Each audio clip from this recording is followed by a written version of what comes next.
Nakakaiyak, nakakakilig, Nakakatawa, nakaka-inlove. Dear MOR.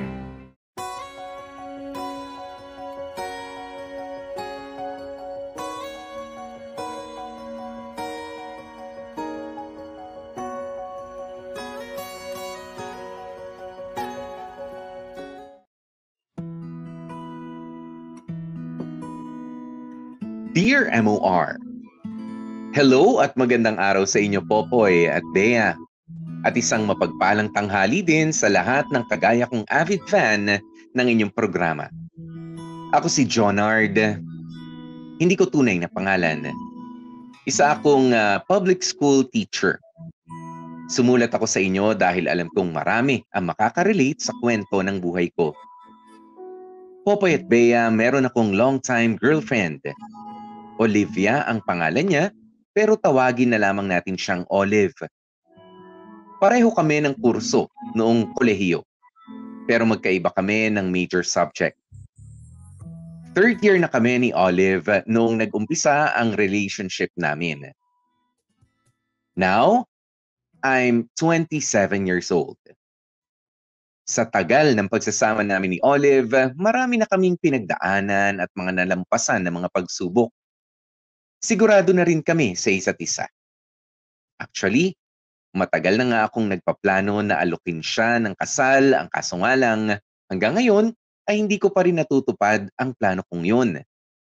At doon nga iikot ang kwentong ibabahagi ko sa inyo.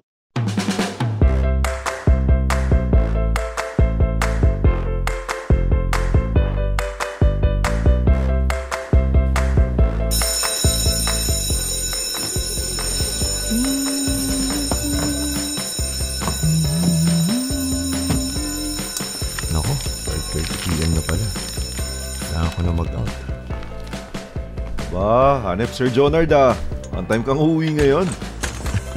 Sir, tara. Uwi na tayo. Madami pa akong check na test paper eh. Buti, tapos ka na. Hindi pa nga eh. Pero next week pa naman yung deadline yan. Bukas ko na lang itutuloy. Okay.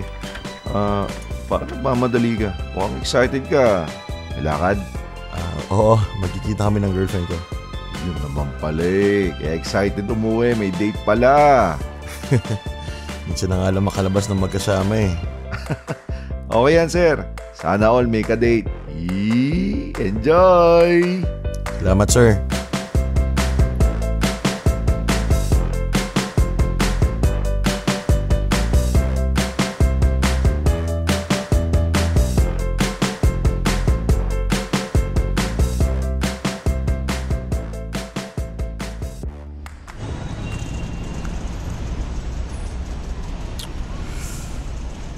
Tagal naman mag-uwian nila, Olive.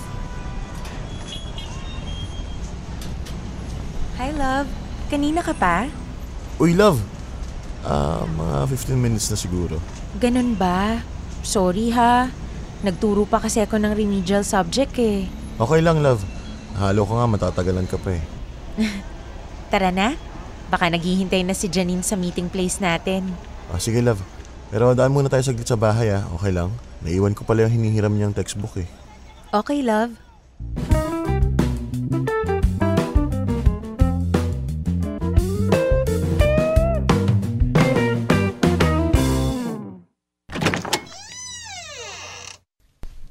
Hintayin mo na lang muna ako dito sa sala, love Kukunin ko lang yung libro.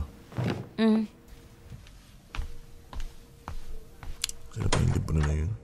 Ayun! Makita ko rin. Ang aga mo yatang umuwi ngayon. Pa! May lakad kayo? Sasamahan ko lang po saglit si Olive. Imi-meet namin yung friend namin ng college. Dito ka ba maghahapunan? Hindi na po. Sa labas na lang kami kakain. Huwag yun na ako hintayin. Sige, sige. Sige po, mauna na kami pa. Jonard, anak. Po. Mag-iwan ka nga muna saglit ng pera mo dyan. Para saan po? May okasyon daw sa school si Ken. Kailangan daw naka-uniforme. Di ba may uniform naman po siya? Oo, pero uniforme ng school yun eh. Iba pa daw yung uniforme na para sa kurso niya. Sige po, magkano po ba kailangan? Kung magkano lang yung pwede mong mabigay, dagdagan ko na lang. Sige po, kunin ko lang po yung pera sa kwarto. Salamat.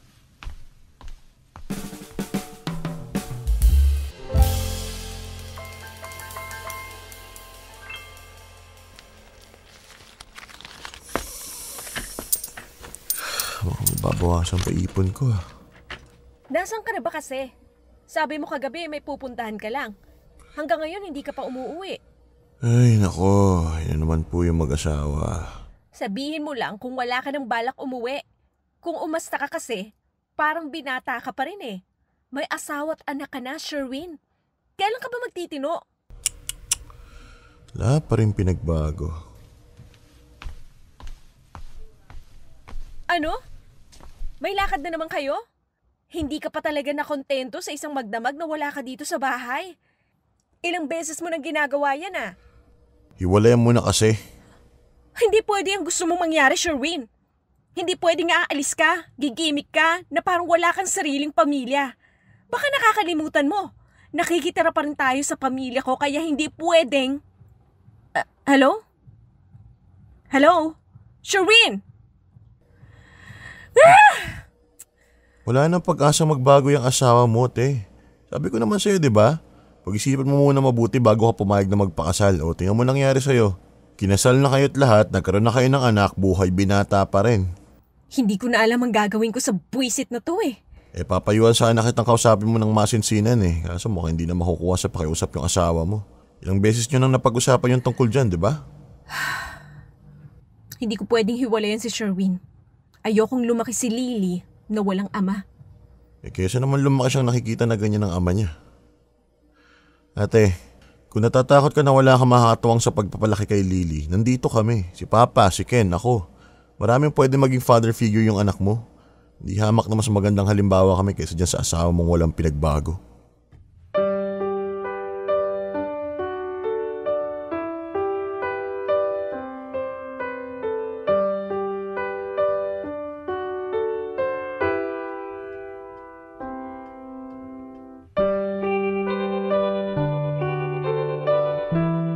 Popoy at Bea, noong una pa lang, hindi na magandang kutob ko sa napangasawa ng ate ko. Wala kasi siyang regular na trabaho at napansin kong mahilig din siyang makipagbarkada. Kaya bago pa sila ikinasal, pinaalalahanan ko na ang ate ko na pag-isipan niyang mabuti ang malaking desisyon na gagawin niya. And it turned out na tama nga ako. Kalbaryo ang naranasan ng ate ko sa Sherwin na yun. At kahit pa nga nagkaanak na sila, parang wala pa ring pagbabago sa kanya. Mula noon, Popoy at Bea, ay inihanda ko na ang sarili ko kung sakaling kailanganin ni Ate Luisa ang tulong ko. Sa totoo lang, mas gugustuhin ko pang ako na lang ang umako ng responsibilidad sa pagpapalaki sa sarili kong pamangkin kaysa naman makipagbalikan pa si Ate Luisa sa walang kwenta niyang asawa.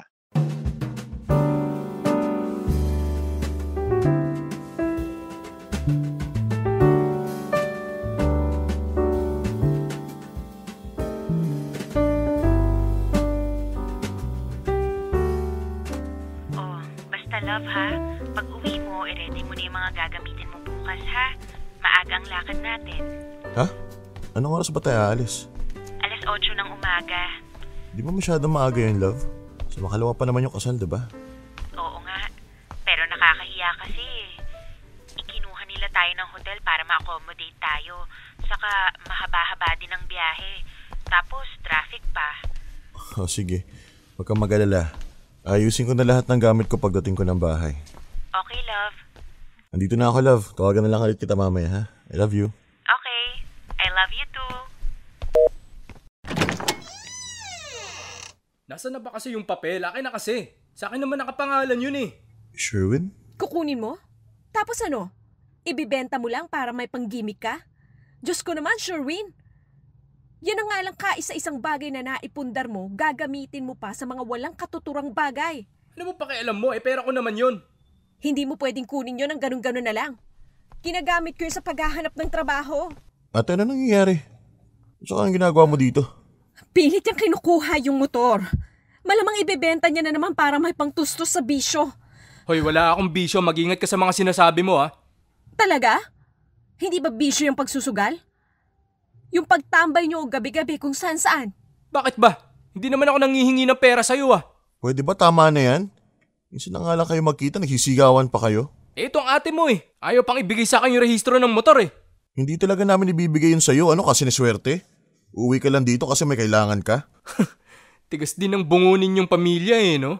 Baka nakakalimutan yung sa akin nakapangalan yun. Uy, baka nakakalimutan mo rin na hindi pa yung bayad ng bonong iniwan mo. Ako ang nagtuloy ng pagbabayad doon kaya may karapatan ako doon. Ah, ganon. Sige, tignan natin. Ire-report ko sa pulis na nanakaw yung motor ko. Siguradong mananagot kayo. Subukan mo! Rereklamo ka rin namin sa hindi mo pagtustos kila ate. Akala mo hindi namin alam lahat ng kalokohan mo?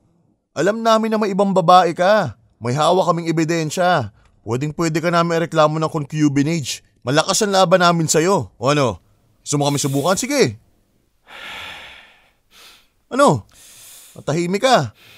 Akala mo matatakot kami sa'yo, no? Umalis ka na. Huwag ka nang babalik uli dito. Hindi ka namin kailangan. Jonard, Di ate, hayaan mo siya. Huwag ka matatakot na iwan ka na itong lalaking to. Wala namang kwenta to eh. Bisit.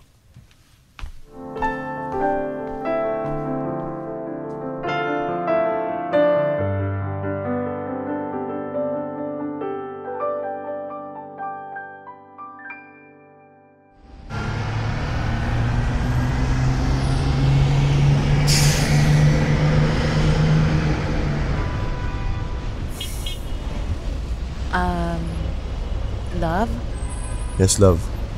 okay ka lang ba? Ha? Kanina ka pa kasi tulala eh. Parang buong biyahe ang lalim ng iniisip mo. Inaalala mo pa rin ba yung nangyari kahapon sa inyo? Pasensya ka na, love ah. Hindi ko lang maiwasang mag-alala kay ate.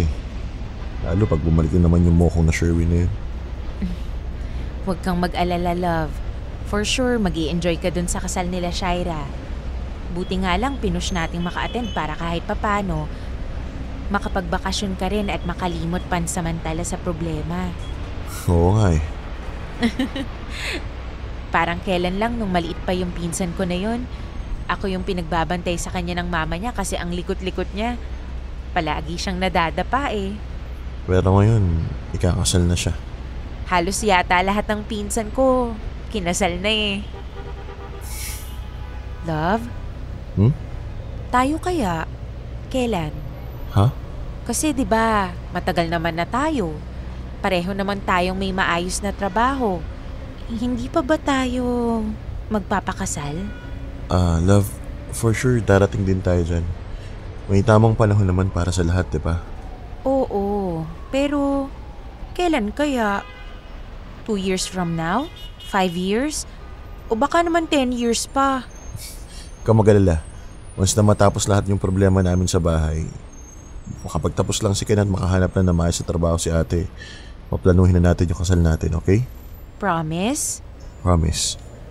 Akala ko wala ka ng planong pakasalan ako eh. Love. Kasi ang tagal-tagal na natin pero hindi ka pa nagpo-propose. Kung ano-ano na tuloy na iisip ko. Akala ko may mali pa sa akin. Baka hindi ka pa sure na ako yung gusto mong makasama habang buhay. Hindi ko maiwasan na questionin yung sarili ko kung ano pa bang kulang kaya hindi mo pa ako inaalok ng kasal. Love, kamu isip ng ganyan. Sapat ka na sa akin. Walang mali sa'yo. Naghihintay lang ako ng tamang tiyempo para alokin ka ng kasal. Gusto ko handa tayo pareho kapag dumating na yung time na yun. Mahal na mahal kita at gusto kitang pakasalan. Konting hintay lang, love, ha? Konting hintay lang.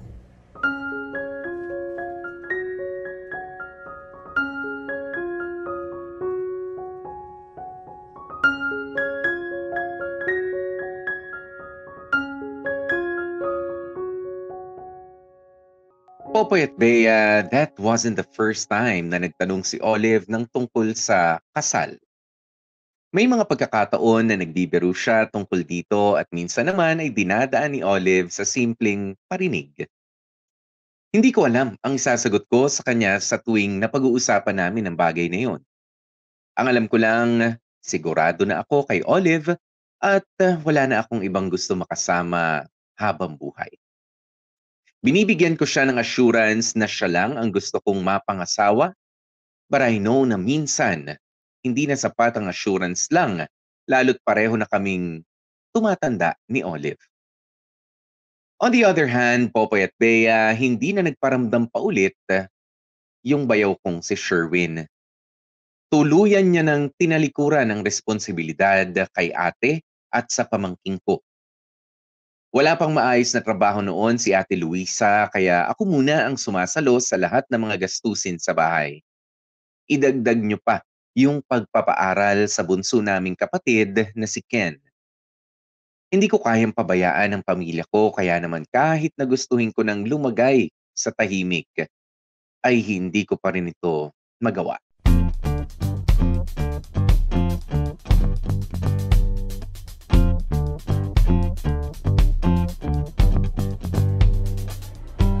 From now on, I will randomly check your notes. Doon ko may evaluate yung eagerness nyo to learn. At malaki ang mako-contribute nun sa character nyo. And as you know, 10% ng grade nyo is based on character. So nasa inyo kung hindi kayo magno-notes. Teka, sino ba doon tumatawag sa kaligitnaan ng klase ko? Olive? Bakit kaya? Class, excuse me lang ah. I need to take this call. Hello? Hello, love? Hello? Ayaw naman magsalita. Bali, tawagan ko na lang mamaya pagkatapos ng klase ko. Hindi naman siguro emergency.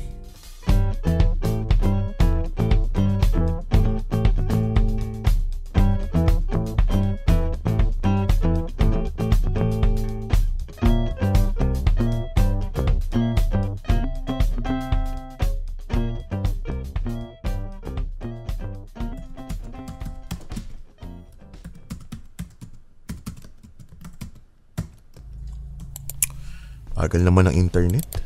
Sir Jonard, busy tayo ah. Oo sir, malapit ang deadline nitong test papers eh. Naku, buti na lang maaga ako natapos yun sa akin. Makakahinga na ako ng maluwag. Teka, sa akin ba yun? Alin sir? Sir Jonard, naririnig mo yun? Parang cellphone na nagba-vibrate. Baka sa'yo yun. Naku, oo nga pala. Naku, nakalimutan ko tawagan si Olive. Teka, saan ba yung cellphone ko? Ayun. Bigla namang nawala. Call ba ko na nga lang?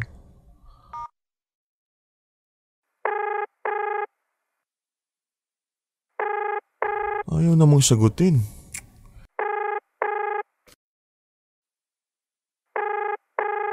Weird naman ito.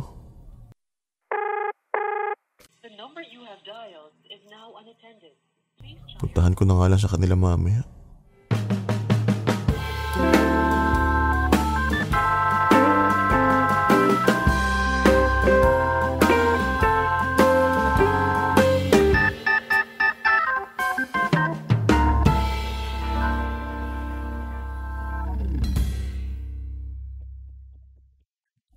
Love?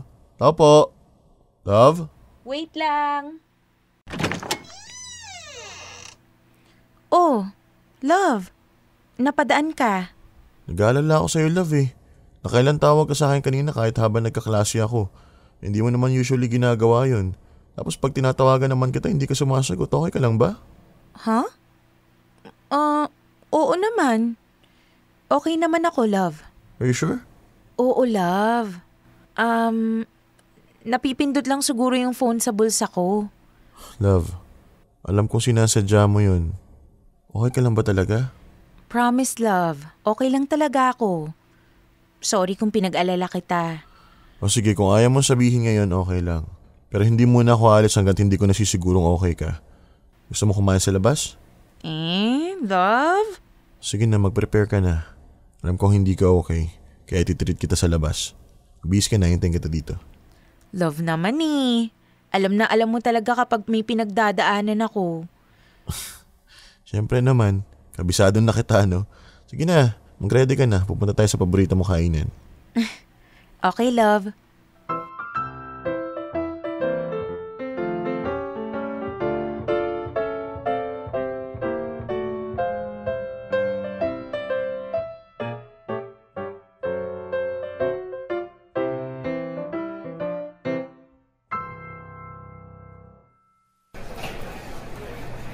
Grabe, ang dami na palang bagong pwesto dito sa mall. Gano'n ba tayo katagal na hindi nakakapunta dito? Busy kasi tayo palagi sa work eh. Sabagay, hindi ka pa magkakaproblema, hindi pa natin maisipang mamasyal. So, okay na bang pakiramdam mo? Medyo okay na. Ang dami ba naman nating nakain eh. E di, sasabihin mo na sa akin kung anong bumabagabag sa'yo. Ha? Sige na love, sabihin mo na. Para makahinga ka na ng maluwag. Hindi mo kita matulungan, at least nailabas mo na, di ba? Ay. Game? Actually, love, gusto talaga kitang makausap eh. Ha? Yung masinsinan. Sana sinabi mo agad, love. Pwede naman eh. Tungkol saan ba? Pwede ba tayo sa parking lot? Parking lot? Bakit doon pa? Pwede naman dito. Maraming tao dito, love eh. Nakakahiya. Sige na nga, tara.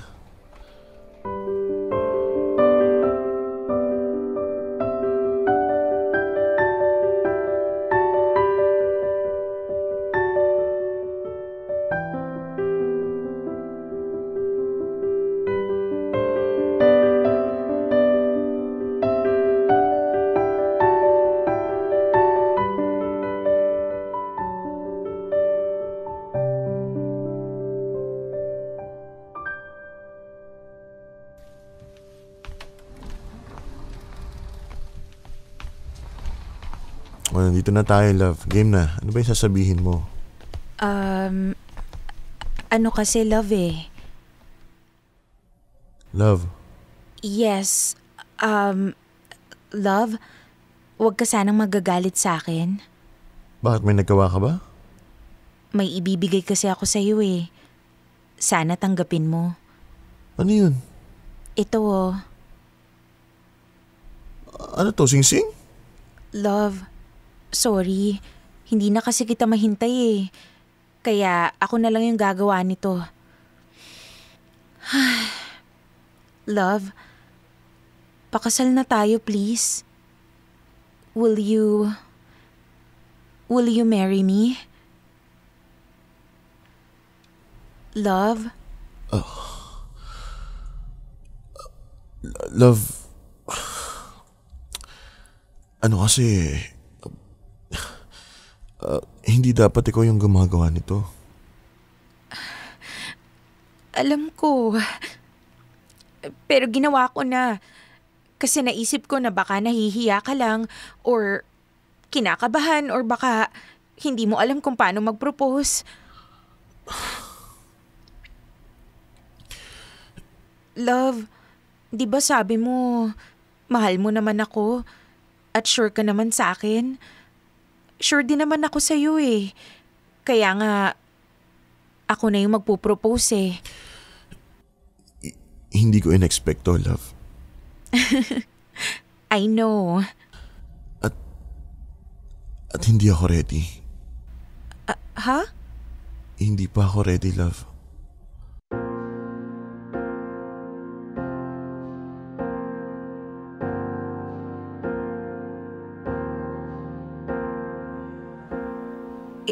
Hindi ka pa ready? Sorry, love. Bakit? Bakit hindi ka pa ready? Kung may mali sa akin, sabihin mo lang. Willing naman ako magbago eh. Love, hindi ikaw yung may problema. Mahal kita at oo, gusto kitang pakasalan pero hindi pa ngayon. Hindi ko pa matatanggap ng proposal mo. So bakit nga? Okay. Sige, wag mo nang sagutin. Alam ko naman kung ano yung dahilan mo eh. Pero, sigurado ka ba, Jonard? Yung pamilya mo yung dahilan. Yung mga responsibilidad mo sa kanila. Kasi, pwede mo namang pagsabayin eh. Suportado naman kita eh. Hindi naman ako makikihati sa atensyon mo sa kanila. Ang gusto ko lang, magkaroon din ng patutunguhan tong relasyon natin. Love, alam mo naman, di ba? Gusto ko kapag pinasok natin to, handa na talaga tayo. Sa ngayon kasi ikaw pa lang yung handa eh. Ako hindi pa. So kailan ka magiging handa? Kasi hindi naman mawawala yung pamilya mo eh. Palagi naman silang nandyan. Kaya hindi rin mawawala yung responsibilidad mo sa kanila.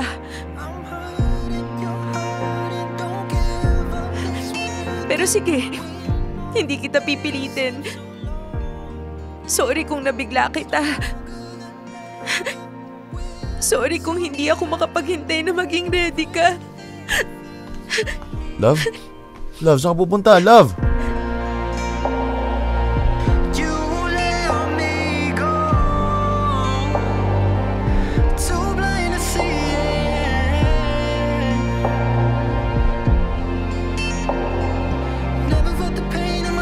Popoy at Bea, gustong-gusto kong tanggapin ang alok na kasal ni Olive. Actually, mali. Gusto kong ako na lang sana ang mag-propose sa kanya. Yung pinaghandaan, yung maraming sorpresa, yung bang kagaya ng mga napapanood natin sa mga pelikula.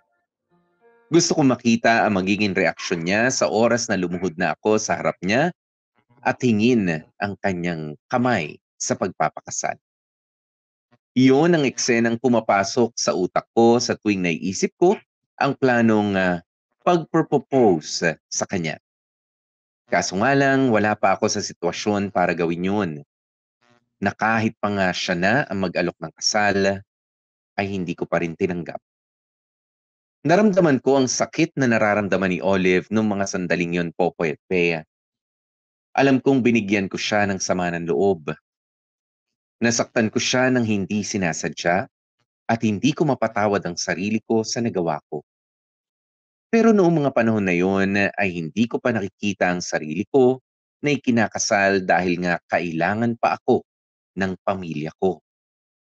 Kaya wala akong iba magawa kundi ang magsakripisyo muna at maghintay ng tamang panahon para sa sarili kong kaligayahan. Dear M.O.R. Ang mga kwento ng puso mo. Dear M.O.R. Paghihintay.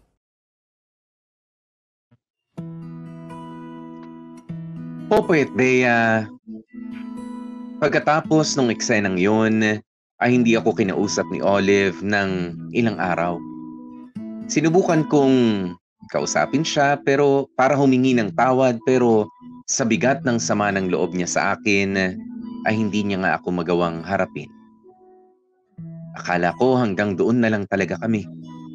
Akala ko ay tuluyan ng matatapos ang 8 taon na pinagsamahan naming dalawa. Mabuti na lamang at makalipas lang ang ilang linggo ay naayos din namin ni Olive ang lahat. Sobrang understanding niya, Popoy at Bea, na kahit na nasaktan siya ng sobra sa nangyari, ay pinili niya pa ring patawarin ako at maghintay ng tamang panahon para sa pagpapakasal naming dalawa. Mula nga noon ay hindi na muna namin inulit na pag-usapan ang tungkol sa bagay na yon. Sa halip ay tinuon na lamang muna namin ang pansin namin sa kasalukuyan, sa mga trabaho namin at lalong-lalo na nga sa aming mga pamilya.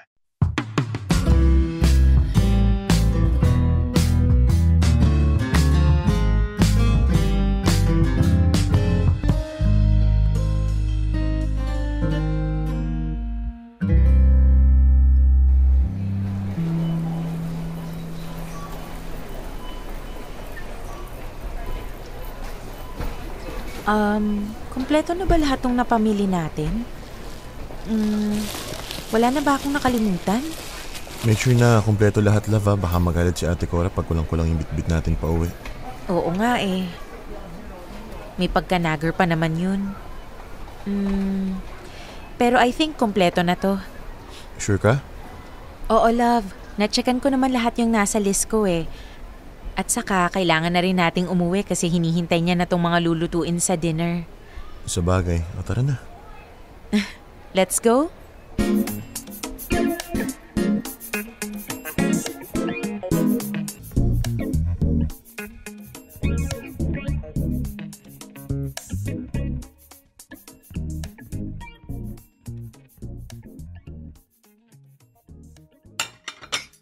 Kain na!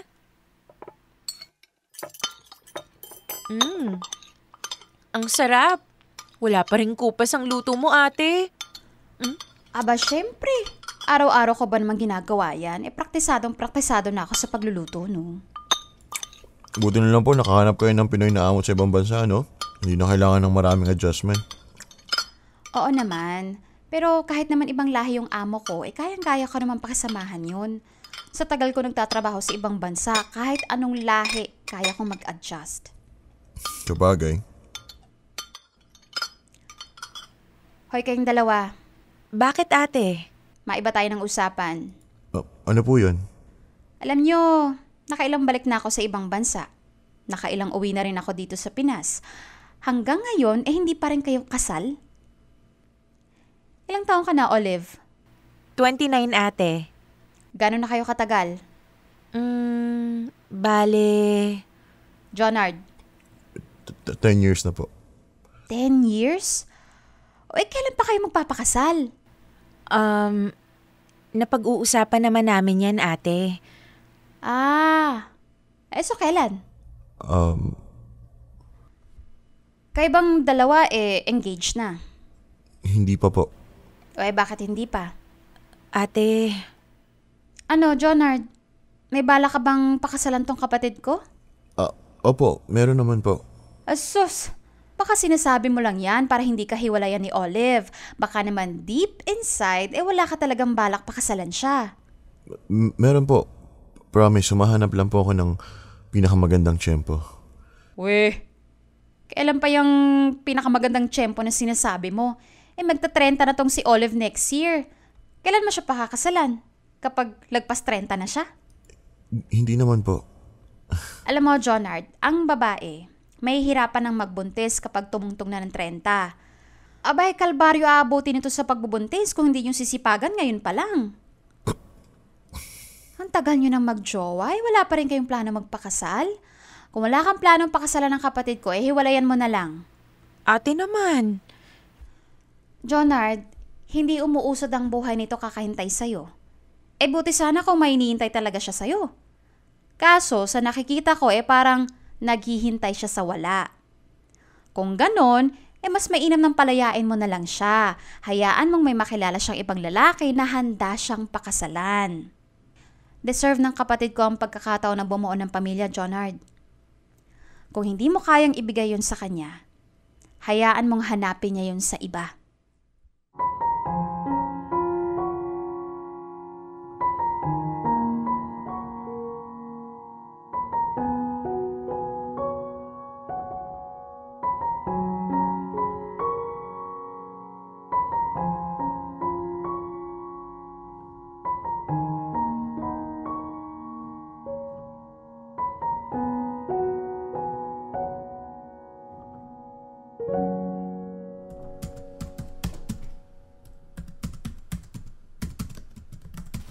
Uy, Sir Jonard. Second grading pa lang tayo ha. Pang third grading na yung ginagawa mong test paper. Sinisipag ka yata ngayon. Hindi naman. Gusto ko lang mag-advance para makahinga ng maluwag. Sana all nakakapag-advance. Hindi mo ba sasagutin yung phone mo? May tumatawag Hindi na muna. Busy ako Ayoko ma-distract. Mukhang si Olive yun Hayaan mo lang siya. Tawagan ko na lang siya mamaya. Okay. Sir, ayaw tumigil. Baka emergency yan. Hayaan mo na kasi. Tatawagan ko siya pag available na ako, okay? Okay. Huwag ka naman magalit. Kainis.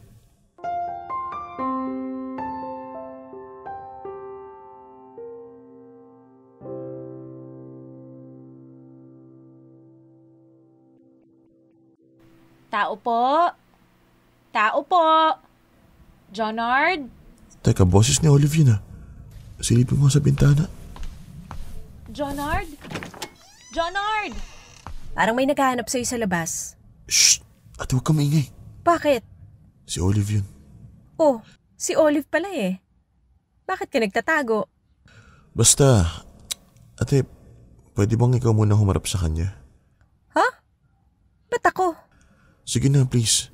Sabihin mo lang wala ako dito sa bahay, hindi pa ako umuwi. Bakit? Basta. Naku, Jonard. Hindi ko nagugustuhan tong mga paandar mo, ah. Mamaya ko nipapaliwanag sa'yo. Basta sabi mo muna wala ako. Fine. I'm sorry, Olive. Sana maintindihan mo kung bakit ko ginagawa to.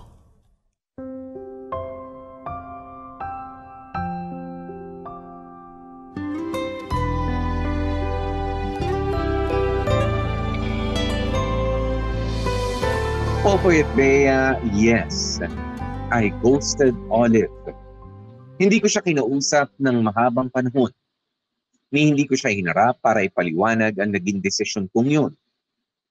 Alam kong marami sa inyo may inis sa akin, pero yun lang kasi ang alam kong paraan para tapusin na ang paghihintay ni Olive.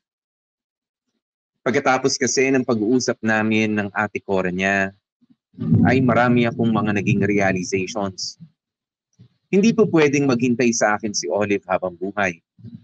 At kung hindi pa nga ako handa, mas mabuti pang bigyan ko na lamang siya ng kalayaan para makakilala ng ibang lalaking mas magiging handa para sa kanya. At sigurado akong hindi bibitaw sa akin si Olive. Kaya ako na lang gumawa noon para sa kanya.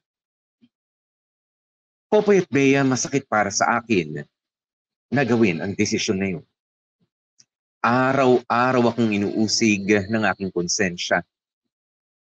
Sa pangalawang pagkakataon ay sinaktan ko ang babaeng nagmamahal sa akin ng lubos at handang maghintay para sa akin. Inisip ko na lang na sa umpisa lang magiging mahirap ang lahat at darating ang araw na mauunawaan din ni Olive kung bakit ko nagawa ang bagay na yun. At kung kami talaga ang para sa isa't isa, ay mangyayari ang mga gusto namin mangyari. Kahit pa nga maghiwalay kami ng mahabang panahon.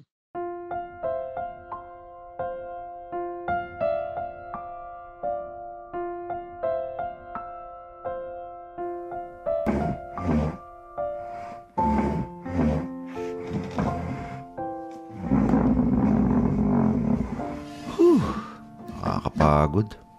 Kasi kailangan pang baguhin ang pwesto nitong faculty. Dagdag trabaho patuloy. Sir Jonard, ikaw, saan ka lilipat? Hindi ko pa alam eh. Gusto mo, doon ka na lang sa katabi kong pwesto? Wala pa naman yata nakakakuha nun eh. Kahit saan, pwede ako. Hindi naman ako choosy. Okay.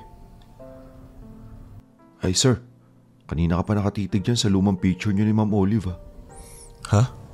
Hanggang ngayon, di mo pa rin yan tinatanggal sa desk mo. Kasi, hindi ko na rin naisip na tanggalin. Kung hindi pa babaguhin tong pwesto ng faculty, hindi ko maaalala. Talaga? O baka naman mahalaga pa rin siya sa'yo. Ha? Mahalaga pa rin sa'yo yung memories nyo. Nako, okay lang yan sir. Lahat naman tayo dumadaan sa ganyan. Normal lang yan. Tagal nyo rin kayo naging magkarelasyon. Nakakapanginaya nga kayo eh. Akala ko magiging kayo na hanggang sa uli. Di rin biro yung 10 years ha. Sir, kung hindi mo mamasamain, ba't ba kayo naghiwalay? Actually, kasalanan ko eh. Napagod siya kakahintay sa akin na mag-propose. Tama nga yung hinala namin. Hinala niyo? Ibig ko sabihin, haka-haka lang, ganun. Kayo mukhang pinagjijismisan niyo ako dito sa faculty Hindi naman sa ganun. Na-curious lang kami. Kasi hindi ka man lang nagkukwento ng tungkol sa love life mo eh. Mali eh. Hindi siya napagod na maghintay sa akin. Ako'y napagod para sa kanya. Ha? Alam kong willing siyang maghintay. Wala siyang planong bumitaw. Kaya ako na lang yung bumitaw sa aming dalawa. So ibig sabihin, mas willing ka pang i-let go yung relasyon nyo kaysa mag-propose sa kanya? Dati, oo. Pero ngayon? Ha? Ano ngayon?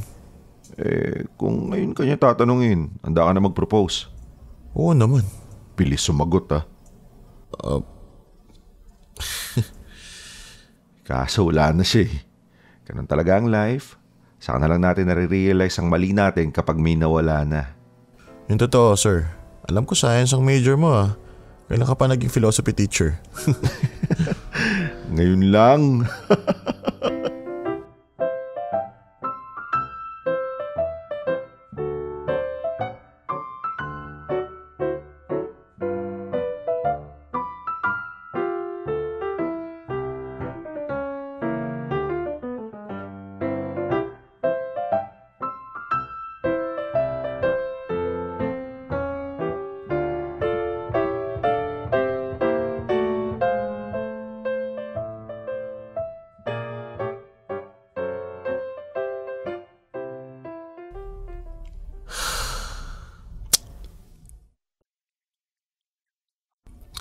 Tao po, Olive?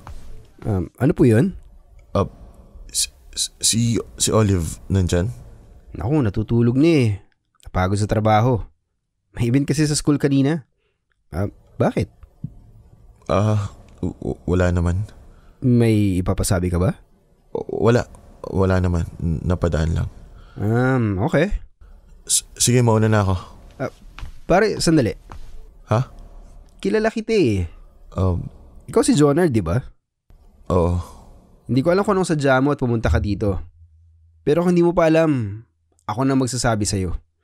May bago ng boyfriend si Olive. Ako yun. Okay. Wala naman akong balak manggulo. Dapat lang. Kasi hindi mo naman siya deserve eh. Hindi mo deserve yung mga luha niya. Dapat nga hindi ka niya iniiyakan eh. Sayang lang hindi niya na-realize agad yun. Sinayang niya lang yung mahabang panahon sa paghihintay sa'yo. Pare, sigurado ako na kwento na ni Olive sa'yo yung mga napagdaanan namin. Pero hindi naman tayo close para pangaralan mo ako. Hindi na kailangan. Matagal ko nang na-realize yung mali ko. At saka huwag kang mag-alala. Ngayong alam ko na may bago siya, hindi na ako ulit pupunta dito. Muna na ako.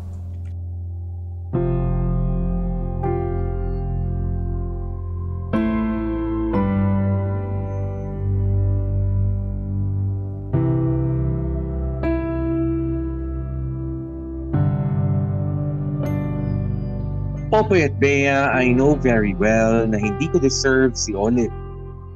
Hindi ko deserve ang isang babaeng handang maghintay para sa kagaya kong walang konkretong plano para sa kinabukasan.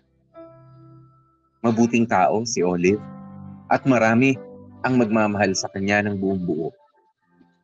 Sadly, late ko nang na-realize kung gaano kalaki ang nawala sa akin. Ang mas nakakalungkot pa nga, kung kailan may iba nang nagpapasaya sa kanya, ay saka ko lang na-realize na sana ay dati ko pa ginawa yung matagal ko nang gustong gawin. Yung alukin siya ng kasal.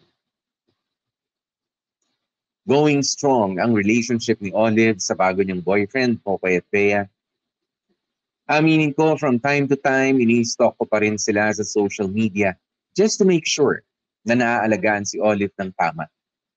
At kung siya nga ang lalaking para kay Olive, sana ay huwag niya itong paghintayin ng sobrang tagal, kagaya ng ginawa ko noong kami pa ng babaeng mahal ko.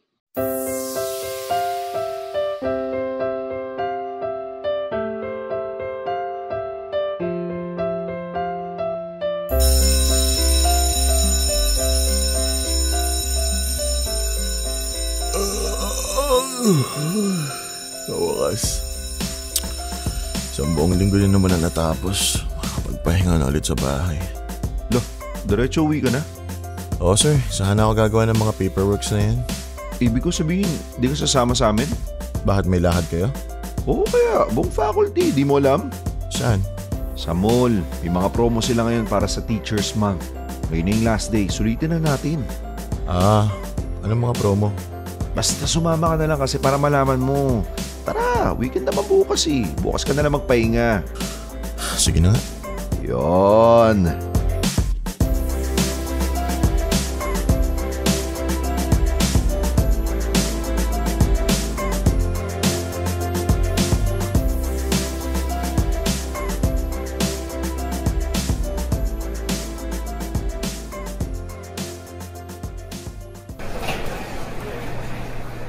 Oh, nasaan na daw iba natin kasamang teacher? Wait, eto. Tinetext ko na. Oh, ano sabi? Nasa second floor daw eh. Tara. Okay.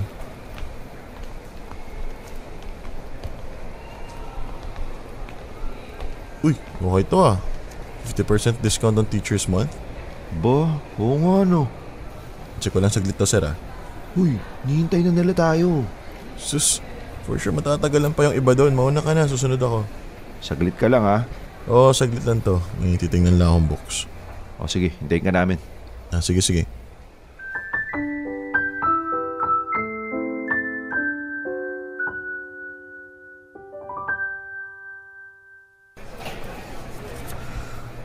Parang wala naman silang magagandang books ngayon.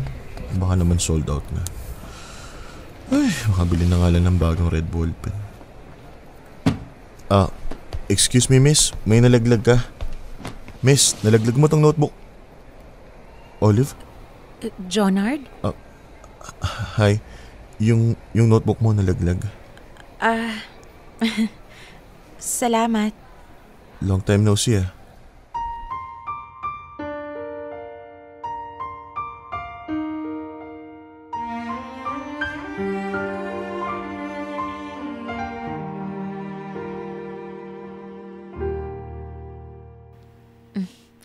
Oo nga eh. Kumusta ka na? Okay naman, nakakaraos araw-araw. Good. Sila ate mo, kumusta na? Bumukod na sa amin si ate. Nakahanap na kasi ng magandang trabaho. Pumapasya na lang siya sa amin from time to time. Si Ken naman nakagraduate na. Naghahanap na ng trabaho ngayon. I see. Mabuti naman kung ganun. Ikaw, kumusta? Balita ko may bago ka ng boyfriend Actually, engaged na kami ngayon. This year na yung kasal namin. Talaga? Congrats. Thank you. Paano? Mauna na ako ha? Dumaan lang ako saglit dito sa bookstore kasi nabalitaan ko may promo raw sila ngayon. Talaga? Ako rin Kaso wala naman ako mabili. Okay. Tingin-tingin ka lang dyan. Baka may mahanap ka pa. I have to go, Jonard. Nice seeing you again. Ingat. Olive, wait. Yes? Kasi ngayon lang tayo ulit nakagkaharap since alam mo na. Oo nga. So? I know na nagtaka ka kung bakit bigla na lang ako nawala. Gusto ko lang sanang sabihin. Mag-explain ka? No need na, Jonard. Tanggap ko na kung ano man yung naging reason mo. And sa totoo lang, noon ko kailangan ng explanation mo na yan Hindi ngayon. Kung nagigilty ka for hurting me, that's on you. Pero wag kang mag-alala. Wala na akong sama ng loob sa'yo. I'm still thankful na nakilala kita. Marami akong natutunan sa relationship natin. Marami akong natutunan sa'yo. Paalam na aking mahal, tuluyan ko nang bibitiwan ating mga sandali hanggang sa muli. Masasanay din itong puso ko sa aking pag-alis, kapalit ay paglaya ng ating puso. Sa huling sandali, mahagkan at may akap man lang kita kahit sang saglit. Paalam na aking mahal, tuluyan ko nang bibitiwan ating mga sandali hanggang sa muli. Masasanay din itong puso ko. Paalam na aking mahal, tuluyan ko nang bibitiwan ating mga sandali hanggang sa muli. Masasanay din itong puso ko.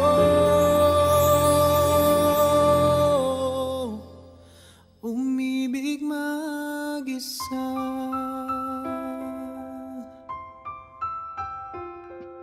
Popoy at Bea, I will be honest with you. Umasa ako na magmimilagro at bumalik sa akin si Olive balang araw. Pero hindi na mangyayari yun dahil kasal na siya sa ngayon at masaya na siya sa buhay pamilya. Marami akong realization sa buhay na gusto kong i-share sa mga listeners ninyo kaya ako nagpadala ng email sa Dear MOR. Alam kong marami ang dumaan sa ganitong klase ng sitwasyon. Pwedeng kayo yung naghihintay o kayo yung hinihintay. It doesn't matter. Isa lang ang masasabi ko. The best things in life will not happen to people who are not ready to receive it. Sa kaso ko, sa halip na maging handa ako para sa future namin ni Olive, ay mas umiral at nanaig yung takot ko. At tanggap kong deserve ko ang sitwasyon na meron ako ngayon. Malungkot at nag-iisa. Popoy at Bea, my story is not only about being ready but choosing to be ready. Just like everything else in life, ang pagiging handa ay isang choice. It's a decision. At decision ko at nagdesisyon akong huwag maging handa. I hope may nakuhang leksyon ang mga listeners ninyo sa kwentong ibinahagi ko. Hanggang dito na lamang, Popoy at Bea. Salamat sa pagbabasa ng sulat ko. Araw-araw akong maghihintay sa YouTube at Spotify. Hawak ang pag-asang sana ay mapili ninyong i-ere itong kwento ng aking buhay. Lubos na gumagalang, Jonard. Dear M.O.R. Ang mga kwento ng puso mo. Dear M.O.R. Paghihintay.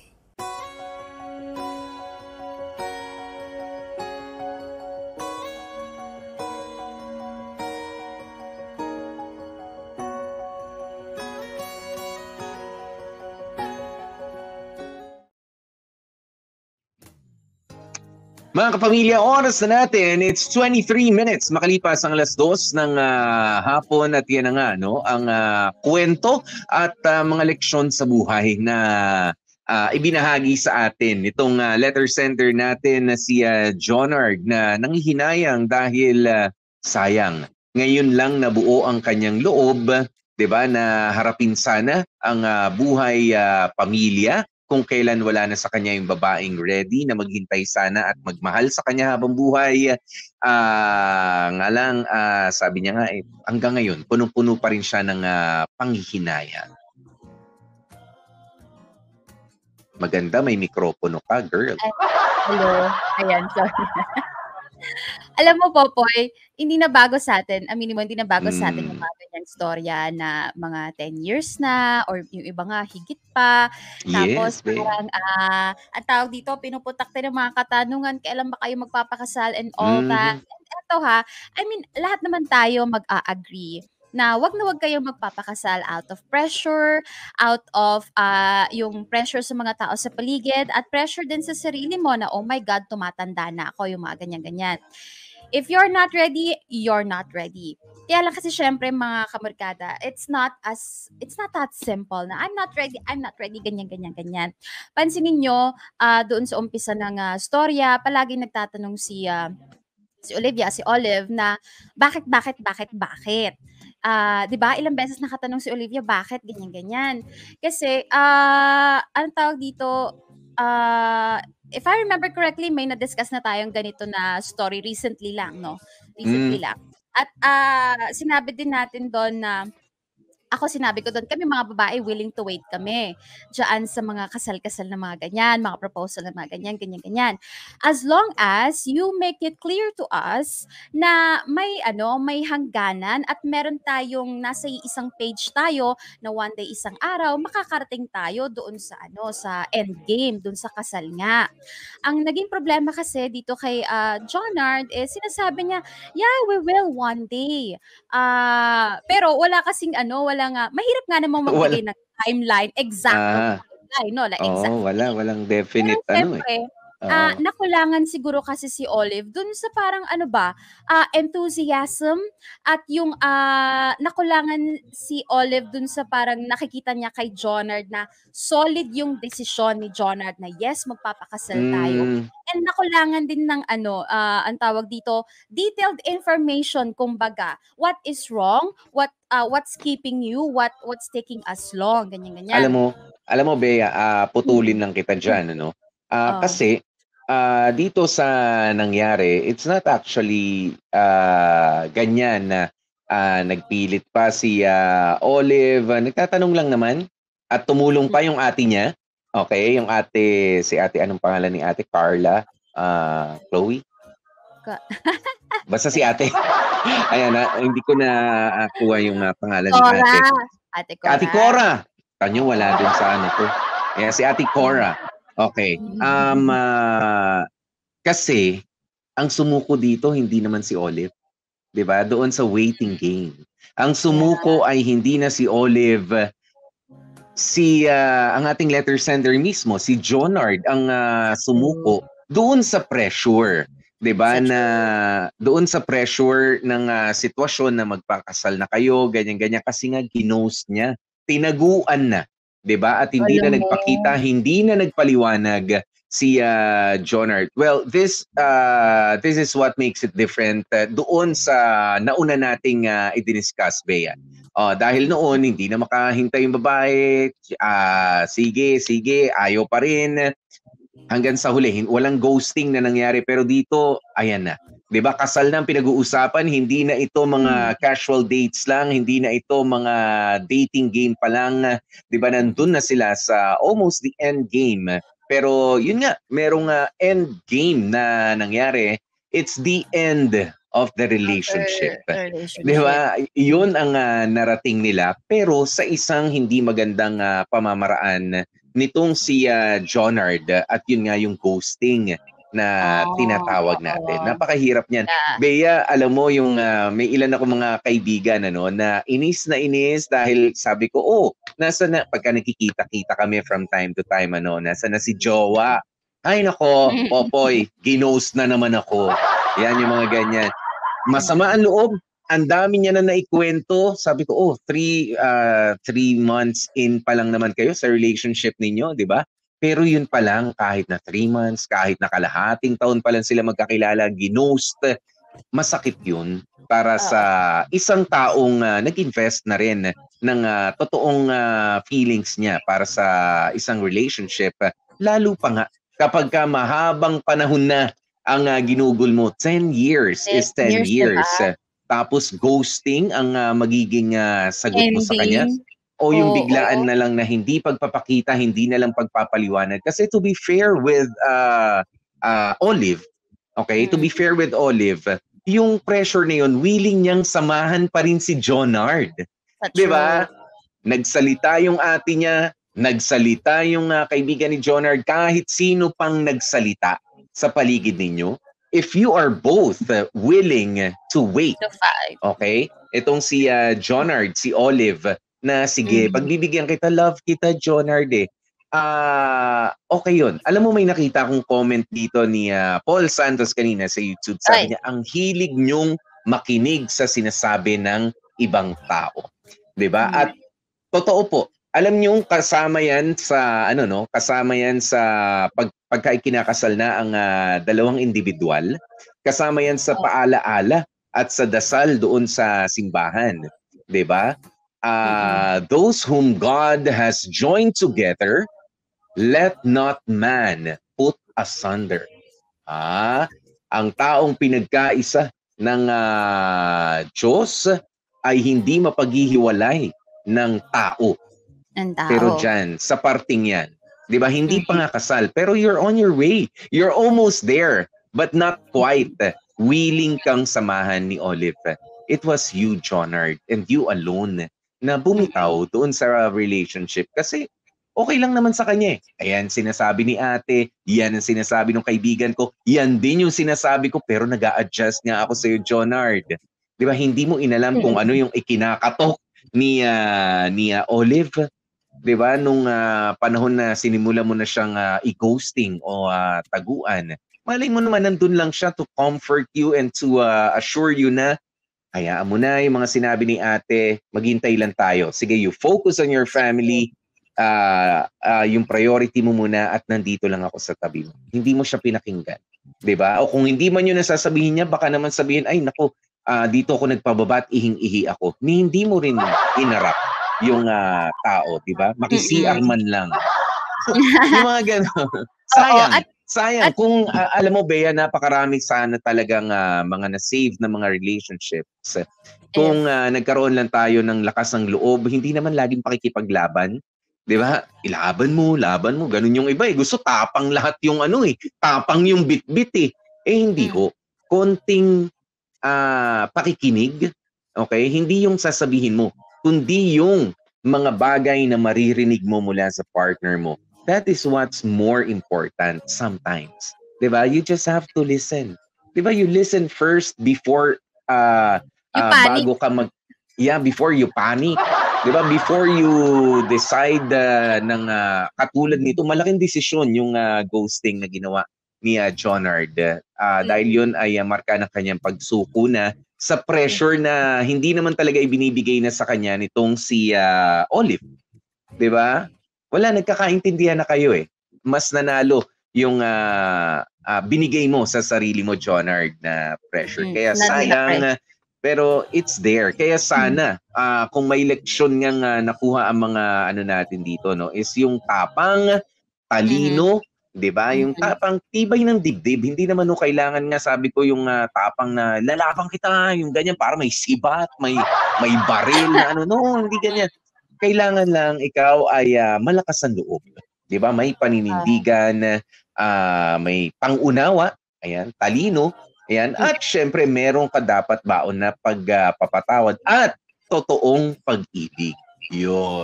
Yun, oo, tama. At saka Popoy, iwasan nyo nga makinig doon sa mga sinasabi ng ibang tao. Well, wag nyo namang iwasan totally lahat. Hindi naman po lahat. Kasi sometimes, we have to listen to other people then to realize what's really going on. Kung ano nga ba talaga yung nangyayaring mali. Kasi minsan pag tayo lang, alam mo yon, ang pinakikinggan lang natin is yung iniisip natin and all that, minsan, hindi natin napapansin kung yung mga maling ginagawa natin or something like that. Piliin nyo. Okay, i-filter nyo, piliin nyo yung mga alam nyo na, okay, eto, constructive criticism, sige, tanggapin natin to. Or itong isang to, nang o-okray lang to, nang fish lang to, kaya nang bubuyo lang to, sa buhay ng may buhay, okay, etsapuera natin yan. Maging matalino lang tayo sa pagtanggap ng mga comment ng ibang tao. At alam mo, Popoy, eto gusto ko yung sinabi ni ni Jonard dun sa kahuli-hulihan. Kasi when it comes to sa mga issues ng marriage, madalas dyan, yung sa mga sinasabing hindi sila ready, ang madalas nilang mga sinisisi talaga is the outside factors. Hindi nila sisisihin yung sarili nila. Ang sisisihin nila or yung parang ang ipo-point out nila is life and other problems. Like etong si Jonard, yung pamilya. Kasi nga, may pinapaaral, tinutulungan yung ate and all that. And yun yung sinisisi nila. Yun talaga yung, ang tawag dito, ginagawa nilang, sabihin natin dahilan kung bakit hindi pa sila scapegoat. Ready. Pero gusto ko yung sinabi ni John Nador na actually etong pagiging ready na to is a personal choice. It's a personal decision. If you want to be ready, you will do everything to be ready. As in, paghahandaan mo talaga at yung mga pipiliin mong next move mo papunta doon sa pagiging ready. Pero kung wala sa puso mong gawin ng isang bagay, 'di ba? Hindi mo nakikita ang sarili mo gawin ng isang bagay. Puro ka lang salita-salita, pangako, pero yung mga actions mo speaks otherwise. At yun yung nakikita kasi ni Olive dito kay Jonard. Kaya sila nagkaroon ng problema when it comes to marriage. At unfortunately, late na na-realize ni Jonard yon. Kaya doon po sa mga sabihin nating hindi ready dyan.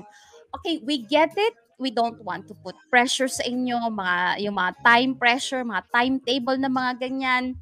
Pero you have to ask yourself, and you have to make sure na honest ka sa magiging sagot mo. Do you really want this? Do you really want marriage?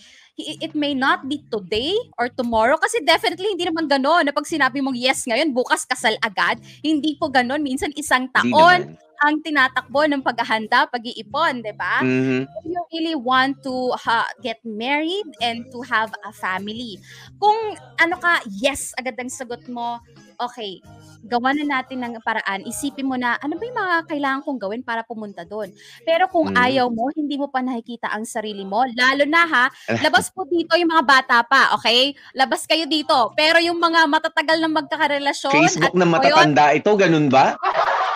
hindi. Hoy, kung ikaw Ano? 22, Okay. tapos 23, tatanungin mo, do I want marriage? Ganyan. I'm sorry, Popoy, pero masyado pang Uy, bata yun. For me, masyado pero pang bata pwede yung mga naman. 22, Pwede 23. naman. I'm Hoy, married at kakatapos pa lang 22. mag-college nun. Marami pang I'm bigas na married at kakainin yun. 22. Narinig mo ba ako? Ano na? I got married at 22. Yeah, but was it... Okay, wag natin pag-usapan yan, Poy. Let's Don't be, Hindi. Poy. Wag na tayo magbanggit ng mga edad Don't 21, of legal 22, age. Hindi. Of legal age kasi, Bea, pwede na talaga ang 18. Okay? Pwede na ang Oo. 18, Pwede yes. ang But I'm 18, talking meron pa about yung parents' consent. Until, hindi lang 18 ha, 18, 19 hanggang 25 yata. Kailangan pa rin ng parents' consent. Diba? If you decide to get married. Pero sige, wag nating, ako ayoko kasing sinuhin na 18 ka pa lang, 19 ka pa lang, Hindi ka pa. Hindi ako Hindi, nanino, no? Hindi ako nanino. Basta yung mga below, ganito na lang, below 18, hindi kayo kasama sa usapan. Okay? Siyempre, oo. Let's agree. Let's sige. agree. Dahil hindi yan protektado ng batas. Yan. Sige, para below 18. para yung mga sensitive dyan, sige, for the sake of the sensitive people, yung mga natatamaan, whatever. Yes, Okay. of course. Para doon sa mga obvious at aminadong immature pa. O, ayan na, immature, and you have to tanggap that if you're immature or not. Yung mga immature dyan, labas muna kayo sa usapan nyo. Pero yung mga matatagal lang magkarelasyon at yung sinubukan na talaga ng panahon, ganyan-ganyan, at anong tawag dito, nasa tamang edad na, kayo po yung pasok sa ganitong usapan. Asan na ba ako? Ano ba sinasabi ko? Kung kayo ay hindi pa ready, kahit na hindi mo talaga nakikita ang sarili mo, you have to be honest sa partner mo. Lalo na kung magkaiba kayo ng sagot. Siya yes, ikaw no. At ang keyword dito is yung sinasabi ni Popoy na maging matapang ka. Hindi para makipaglaban dun sa partner mo, maging matapang ka para maging honest sa partner mo. Para alam niya kung ano ang pinapasok niya, ano yung parang patutunguhan ng relasyon nyo. Kasi aminin natin, nasayang Nasayang yung maraming taon tapos wala rin palang aasahan si Olive. 'Di ba? At makikita din pala niya sa ibang tao yun. Kaya tapangan niyo po, aminin niyo sa partner niyo, hindi ko nakikita ang sarili kong kasal or hindi ko nakikita ang sarili ko na may mga anak. Ngayon, it's your decision. Ibigay mo sa partner mo yung decision if you're going to stick with me or not. Unfortunately, Popoy, si Jonard, pala desisyon. Siya ang nagdesisyon para kay Olive. Iwanan mo na lang ako, Olive. Hindi ko Which only means yung gusto mo. Which only means, Bea, na she doesn't trust Olive enough, 'di ba? Para sa sariling desisyon ni Olive. You see? 'Di ba? Hindi niya pinagkakatiwalaan si Olive na magiging fair ang decision ni Olive, habang halos parehas lang naman sila ng gusto sa buhay. 'Di ba? Sabi ko nga kanina, ang sagot ni Olive ay hindi yes, hindi no, but she's willing to wait. Diba? She's willing to wait for Jonard. But look at what Jonard did. Iniwanan niya pa rin. Okay? At isa pa, syempre, na gusto kong ipunto dito sa ganito mga pagkakataon na yan, yung iba, alam mo, ang dami kong comments na nakikita dito sa YouTube, sinasabi, ay nako, ginash mo yung tao. Ang ginash? Gosh! Diba? Di bali ng i-gosh, ang pogi. Gosh, ang ganda. Ayan, i-gosh mo, okay lang yung tao. Pero yung i-ghost mo, iba yun. Okay. Ayan. Hindi, ang dami kasi mga nangihinayang. 10 years yung sinayang mo, Jonard, sa buhay ni Olive. Diba? 10 taon yung isang dekada yan na para napunta lang sa wala. But you know what? Para sa akin, hindi ko pang hihinayangan yung 10 years na yun. Because that 10 years, for as long as kahit ako si Jonard o kahit ako si Olive, di ba, yung 10 years na ibinigay kong yun ay totoong pagmamahal. Di ba, wala akong ire-regret. Di ba, meron lang kaming hindi na pagkasunduan na isang malaking desisyon sa buhay, pero hindi lahat yun ay maling desisyon. Diba? It was supposed to happen, diba? Para matuto sila at para malaman din natin dito sa pakikinig natin na hindi ganyan kadali yung pagjojowa-jowa at pag-desisyon sa pag-aasawa. Okay? Ayan. At, diba? At kung sakasakali at hindi maalis naman sa isip ninyo, at kung totoo nga na nagkalokohan sa loob ng 10 taon, huwag nyo nang panghinayangan kung natapos yun. Why? Dahil tapos na.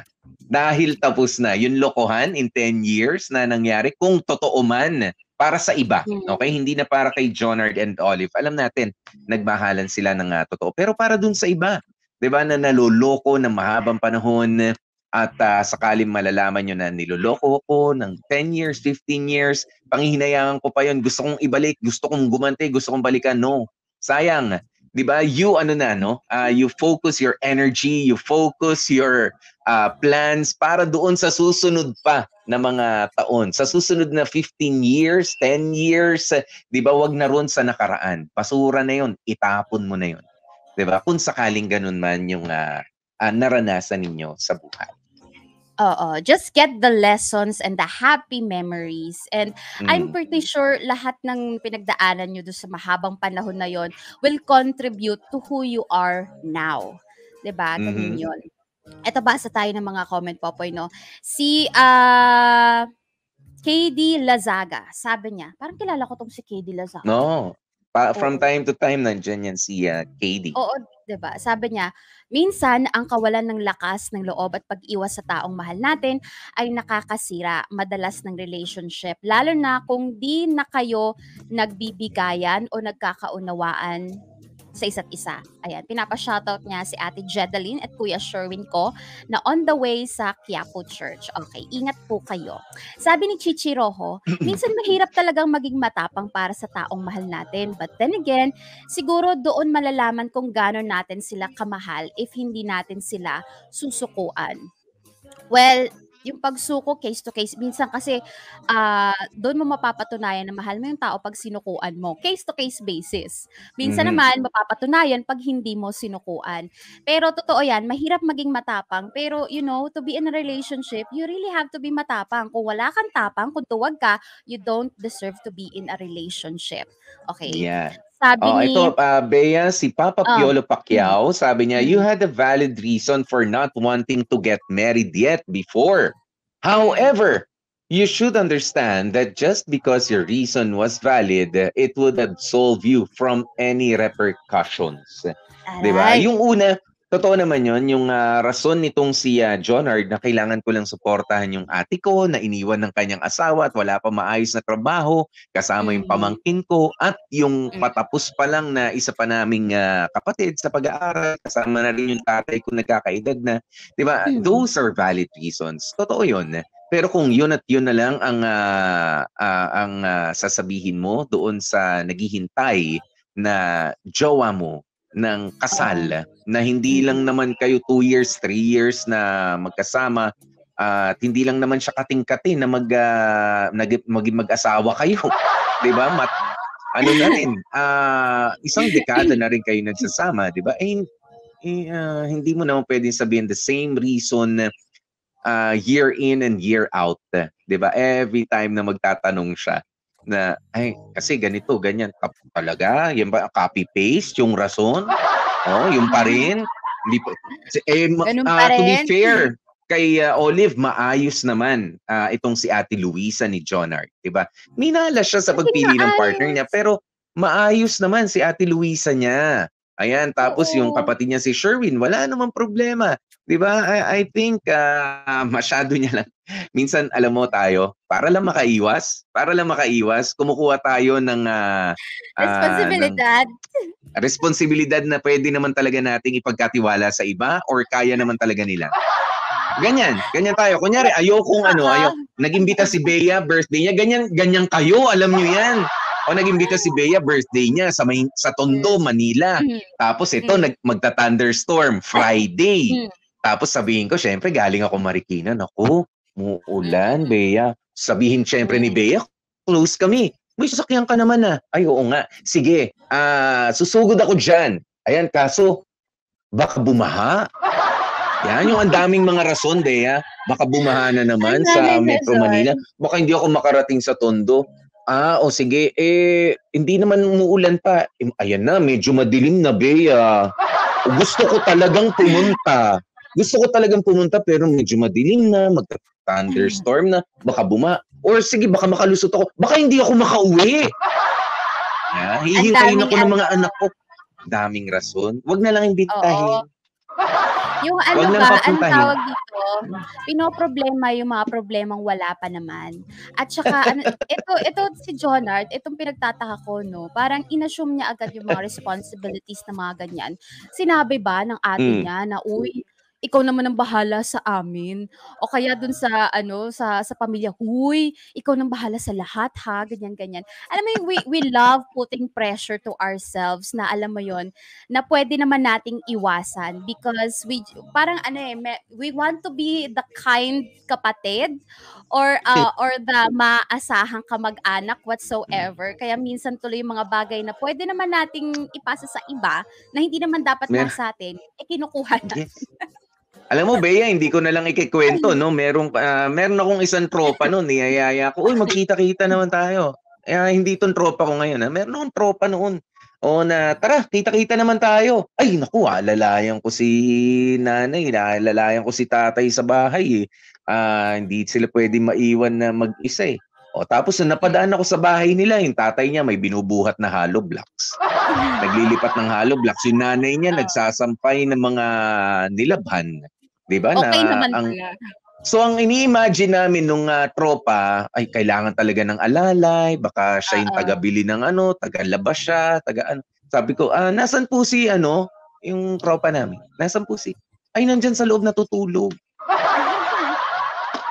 Ayun pala yun. Okay. Ginamit lang pala yung Ang lakas pa nung tatay, ang lakas pa nung nanay, pero kailangang alalayan. Saan? Sa pagtulog? Sa panaginip. Hindi, yun po, ang tawag doon, just in case.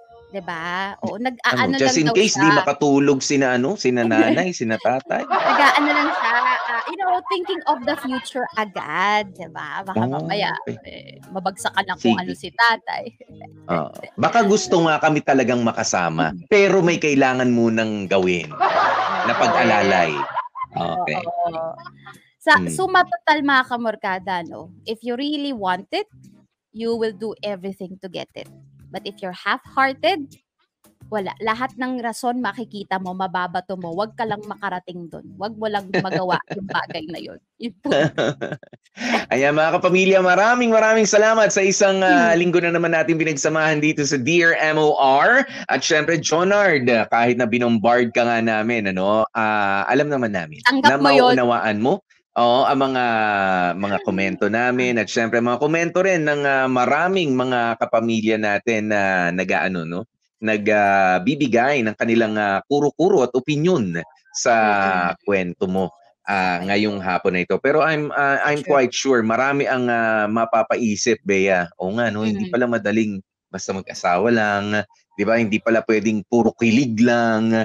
Oo naman. Hindi ganun kadali yun, no? Mahirap yun. Madaming Pero kung, di ba, kung matapang ka, if you really want to be in that situation, wala problema. Anyway po, ipasalamatan na natin po yung ating Mother Matisa ng sipaganap for today's video. Maraming salamat sa iyo, Jonard. Dan Kapasyon tayo dyan. Si Olive Jamie Rubio, maraming salamat. Uy, si Luisa kanina, Pitina Briones yan. At si Sherwin Warley Alagaw, si tatay natin kanina, Paps Eric, si Philip Jagkamat, ako po yung ating pagkabait-bait at na-memresure. At si JP, si Makoyan, yung bagong juwa. At ang sumulat po po ng storyang ito ay si Warly Alagaw at ang nag-edit ay si Joko Loco. Maraming salamat sa inyong lahat, guys. Iyan. Alright, mga kapamilya, it's a weekend. Medyo kaiba yung panahon na nararanasan natin, all over the metro.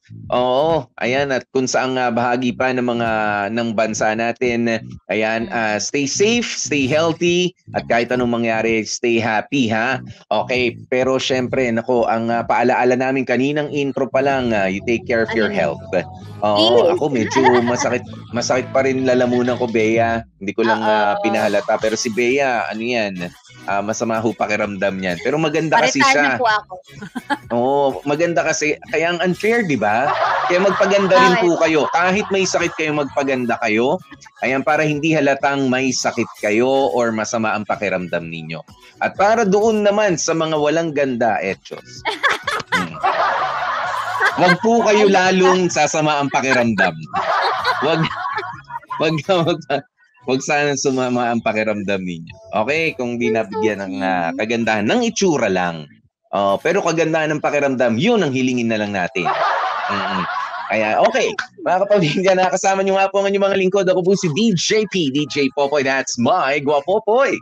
And of course, Gorgeous P, Bebel. At uulitin ko lang, ha? Ayan, stay safe, stay healthy. At kahit ano nga po mangyari, mga family, you stay in love and stay happy.